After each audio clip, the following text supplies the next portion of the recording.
Welcome to Charles Travels, the show where we explore the world and all its wonders.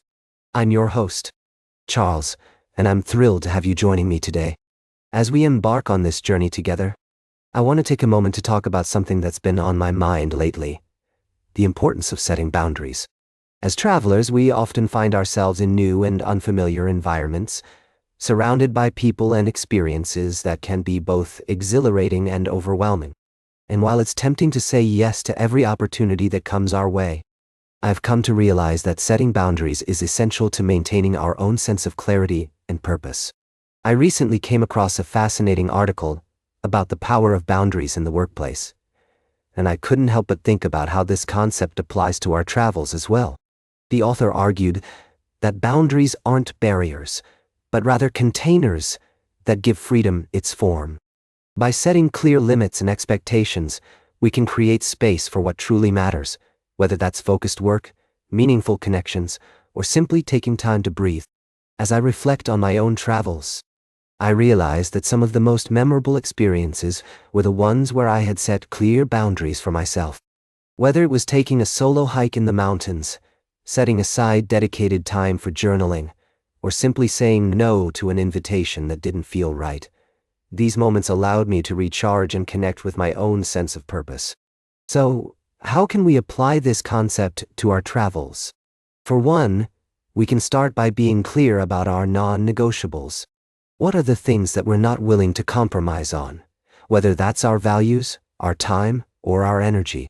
By articulating these boundaries to ourselves and others, we can create a sense of clarity and intention that guides our journey. We can also leave room for a buffer, a pause zone where we can recalibrate and respond with intention rather than reacting on autopilot. This might mean taking a few moments each day to reflect on our experiences, or setting aside dedicated time for self-care and relaxation. As we travel, it's easy to get caught up in the excitement of new experiences and say yes to everything that comes our way. But by setting boundaries and prioritizing what truly matters, we can create space for meaningful connections, personal growth, and a deeper sense of fulfillment.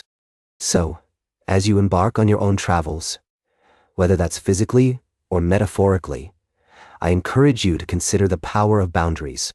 What are the things that you're willing to say yes to, and what are the things that you need to say no to?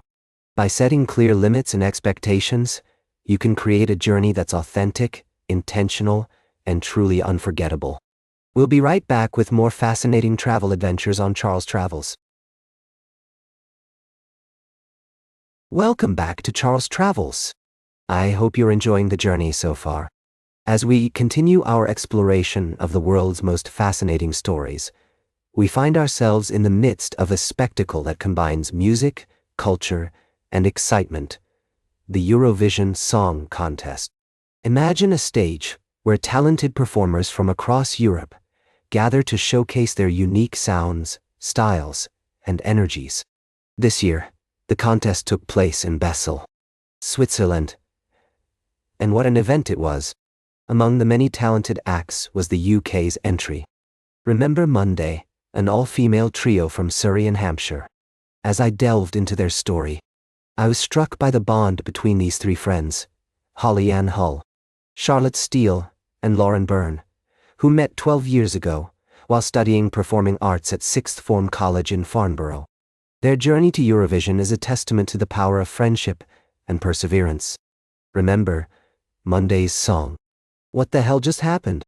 was an upbeat, catchy tune that captured the essence of a wild night out, with lyrics that spoke to the chaos and joy of letting loose. Although they received 0 points from the public vote, their performance earned them a respectable top 10 jury score, demonstrating the complexity of the contest's voting system. What resonated with me was the trio's attitude towards their experience.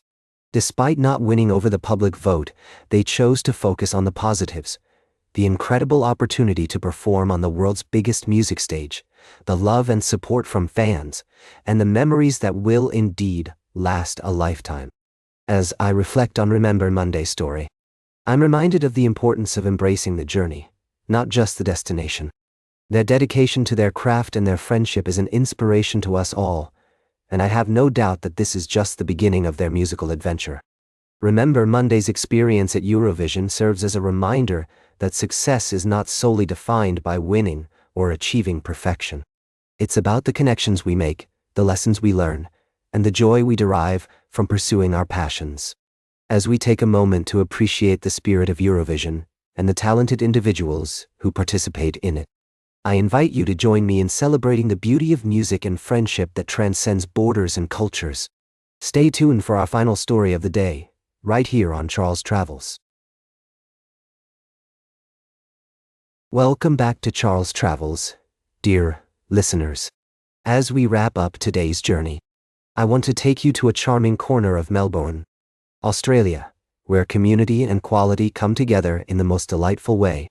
Imagine strolling through the picturesque streets of Melbourne East, surrounded by beautiful parks and historic homes, when you stumble upon a hidden gem that will make your taste buds dance with joy. In an old hair salon opposite Central Park, a new chapter has begun for the locals and foodies alike. Breadsetera, a smart sandwich shop and grocery store, has opened its doors to bring people together over a shared love of good food and warm hospitality. As co-owner Frank Chiorciari so aptly puts it, it's the milk bar for 2025. This is where tradition meets innovation, where the old-fashioned charm of a corner store meets the sophistication of modern cuisine. As I delve deeper into the story of Breadsetera, I discovered that the owners have a passion for sourcing high-quality products from local bakeries and suppliers.